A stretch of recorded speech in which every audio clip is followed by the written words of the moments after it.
Hoy te voy a contar una historia extraña, porque en realidad es un informe que está escrito desde el futuro, como un macro memo, un memorándum, fechado dentro de 2 años, un 30 de junio de 2028.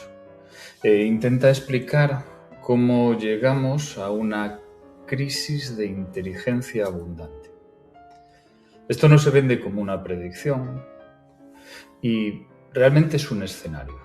Es un ejercicio mental para obligarnos a mirar los sesgos que tenemos detrás, mientras la inteligencia artificial hace que la economía sea más extraña.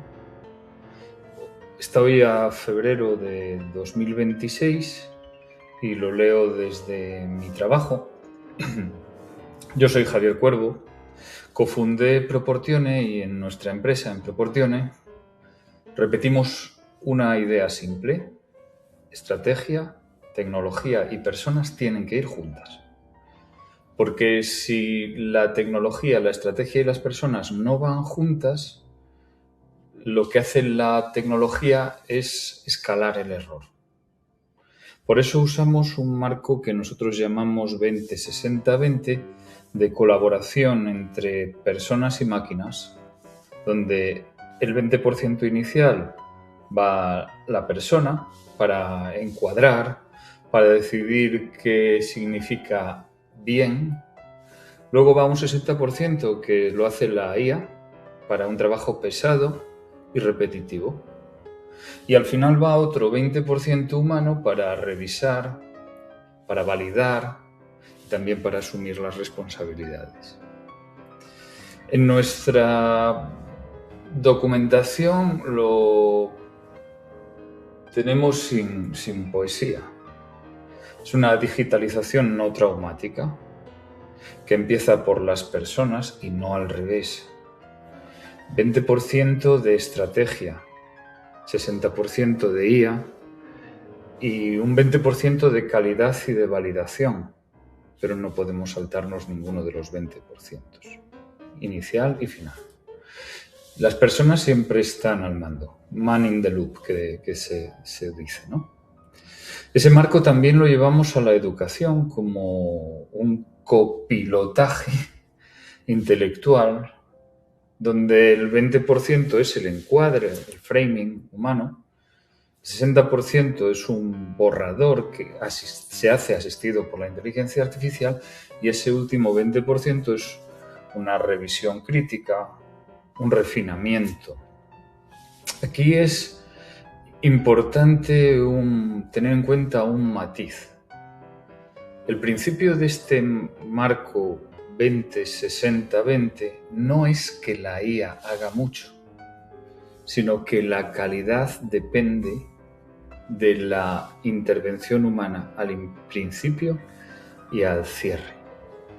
Esa fase central, ese 60%, se genera rápido. Pero ese 60% que hace la máquina sin contexto y sin criterio no vale. Con esta óptica, pensar en eso de 2028 empieza fuerte. Un paro del 10% en Estados Unidos y el Standard & Poor's con una caída del 38% desde máximos de octubre de 2026. Y una frase que es casi peor que el dato: los traders se han acostumbrado. En el escenario, en 2 años se pasa de contenido sectorial a una economía que ya no se parece a la que conocíamos. Y el núcleo de esta argumentación es muy incómodo. Es que puedes acertar siendo alcista en inteligencia artificial y aún así estar describiendo algo que es bajista para mucha gente. Esta visión se resume en Ghost GPT, un GDP fantasma, un output que cuenta en el Producto Interior Bruto pero no circula en la economía real. ¿Por qué? Pues porque una parte creciente de la producción la hacen agentes. Estos agentes no duermen, no tienen bajas, tampoco tienen seguro médico y tampoco consumen. La pregunta que lo rompe todo es: ¿cuánto gastan las máquinas en consumo discrecional? 0. Entonces aparece una dinámica que se repite. Mejoran las capacidades, las empresas necesitan menos trabajadores, aumentan los despidos de cuello blanco, no de cuello azul, los white collar, cae el gasto, se reducen los márgenes, se invierte cada vez más en inteligencia artificial y mejoran las capacidades. Y vuelta a empezar. El problema no es la IA como objeto, es el circuito de incentivos, porque cada empresa por separado actúa de forma racional. Y el resultado agregado es una catástrofe. ¿Cómo arranca todo esto? Hace muy poco, a finales de 2025, noviembre-diciembre del año pasado, se produce un salto con herramientas de lo que llaman agentic coding. De pronto, un buen desarrollador, un buen programador, trabajando con sistemas como Cloud Code, de Cloud, o Codex, de GPT, o Gemini Code, puede replicar el núcleo de un software as a service, de un SaaS, de mercado medio en semanas. No lo hace perfecto, pero lo bastante para que un director de innovación, pensando en una renovación de ese SaaS, pongamos, de $500,000, se pregunta: ¿y si lo construimos nosotros? ¿Y si nos ahorramos ese $500,000 anual de licencias? Ese easy cambia completamente las negociaciones con los proveedores de SaaS. Por ejemplo, ¿qué pasa ante una renovación que puede acabar con un 30% de descuento? Porque el comprador pone encima de la mesa la posibilidad de reemplazar ese SaaS a ese proveedor con una ingeniería forward deployed, más herramientas de IA.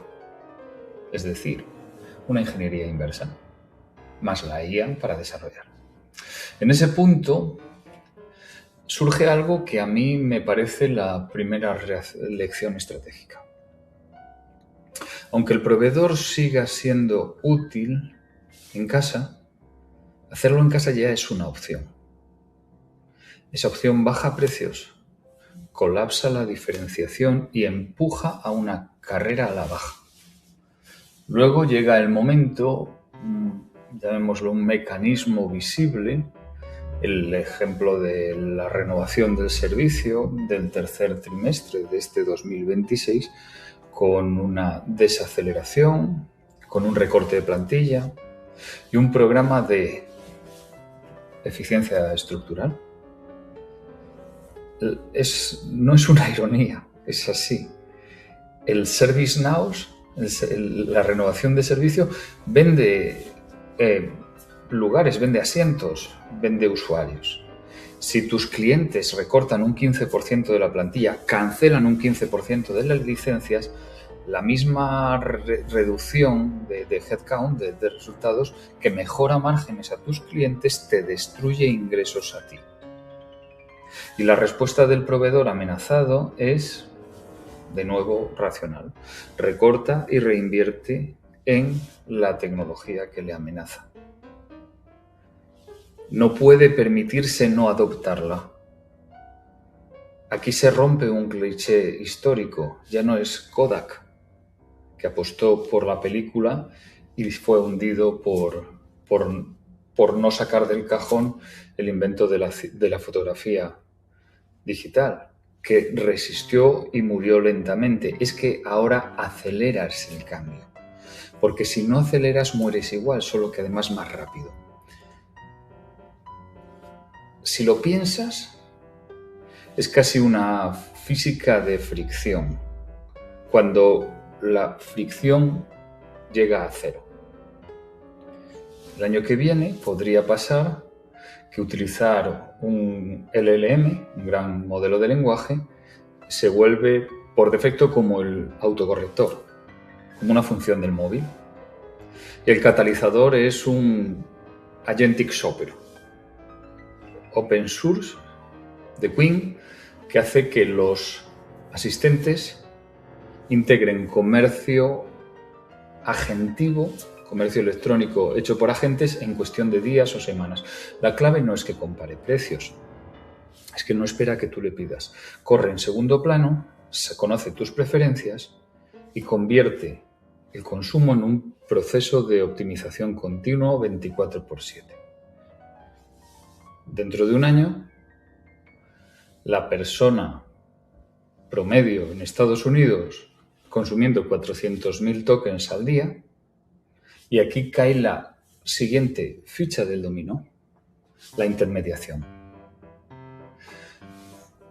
Y es que durante décadas se construyó una capa de extracción de renta sobre las limitaciones humanas, porque nos faltaba tiempo, porque no teníamos paciencia, porque no éramos diligentes, y billones de euros o de dólares de valor dependían de esas limitaciones, de que esas limitaciones siguieran ahí.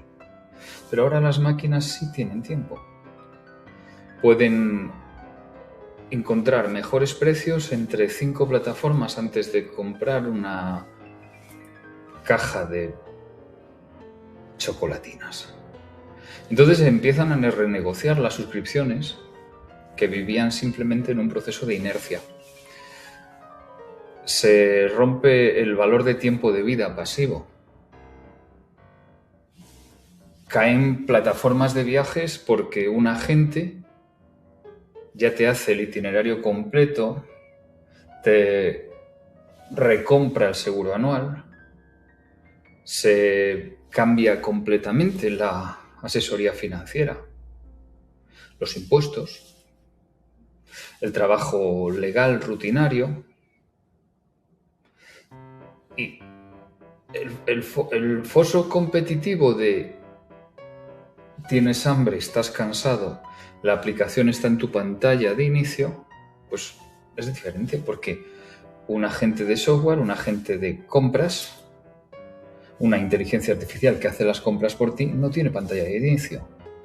Mira en Uber Eats, mira en otras plataformas, mira en Globo y elige siempre el que tiene una cuota más baja, el que tiene una comisión más baja, que tiene una entrega más rápida.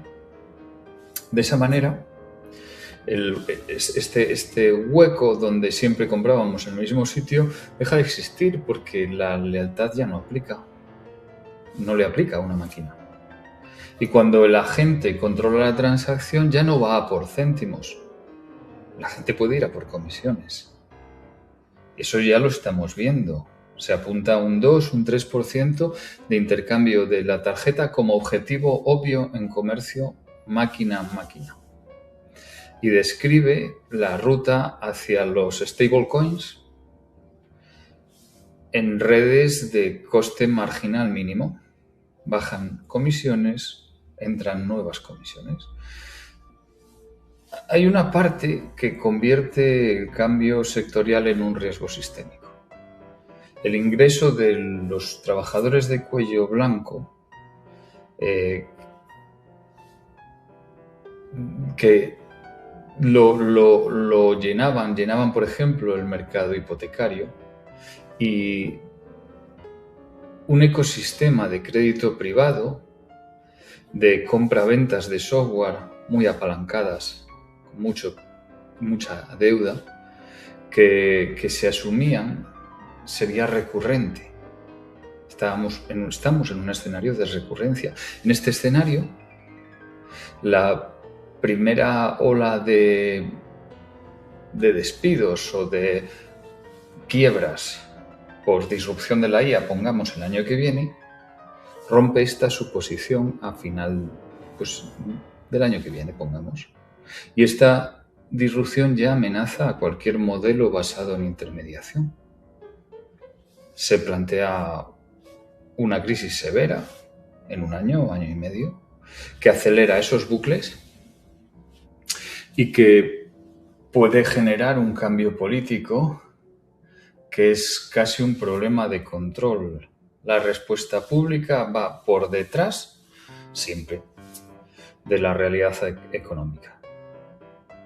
Y la falta de plan agrava una espiral de caída de precios. Mi lectura o nuestra lectura desde Proportione. Y es que esta idea no se combate con eslóganes, se combate con diseño. Toca rediseñar los incentivos, marcar bien las métricas, repartir el valor. Es un diseño a nivel micro de cómo colaboramos con las máquinas, sin entregarles ni el comienzo ni el cierre. De ahí el 20-60-20 deja de ser una frase y para nosotros es casi nuestra forma de trabajar. No se trata de automatizar objetivos sin rediseñar la contabilidad. No se trata de convertir la productividad en output si estás destruyendo demanda. No podemos confundir el recorte de costes con la estrategia. Y cuando hablamos de educación, es donde probablemente se entrena el músculo de ese primer y último 20% humano, la consecuencia es directa. Tenemos que enseñar a formular bien, a poner contexto, a construir criterio, a verificar, a argumentar y a hacerse cargo, estrategia. Nosotros lo trabajamos con un contexto, generación, criterio, ese 20-60-20, y lo aplicamos con distintas cohortes, tanto de directivos como de alumnos o alumnos directivos o alumnos profesores directivos, precisamente para reforzar ese pensamiento crítico, para enfrentarnos a los problemas complejos cuando el coste de generación es barato. De hecho, se está yendo a lo marginal. Y hay otro ejemplo que me gusta también. En un ejercicio donde tenemos que tomar decisiones operativas, el ciclo completo queda claro. 20% humano, que diseña opciones, 60% máquina, que analiza las opciones y que nos saca a la luz los riesgos, y un 20% humano decidiendo si ir o no ir, cerrando el bucle con un feedback para mejorar el sistema.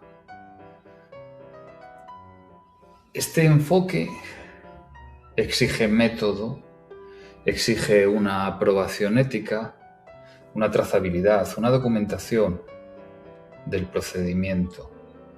Porque si no puedes explicar cómo llegaste a una conclusión, no tienes ciencia ni tienes criterio. Solo tienes el output del modelo, que probablemente sea donde está hoy mucha gente. Por eso, con lo que me quedo no es una cuestión de miedo. Es que todo este modelo, estamos viviendo un momento excepcional donde la decisión es eminentemente humana y debería seguir siendo. Todavía hay margen para hacer trabajo humano que nos conviene ni se puede externalizar. Definir hacia dónde vamos, con qué límites, con qué condiciones, la justicia, la sostenibilidad, para que esa productividad no se convierta en el Producto Interior Bruto fantasma. Toca una digitalización no traumática, con un 20% de estrategia, un 60% de IA, un 20% de validación y siempre personas al mando, como si fueran copilotos intelectuales.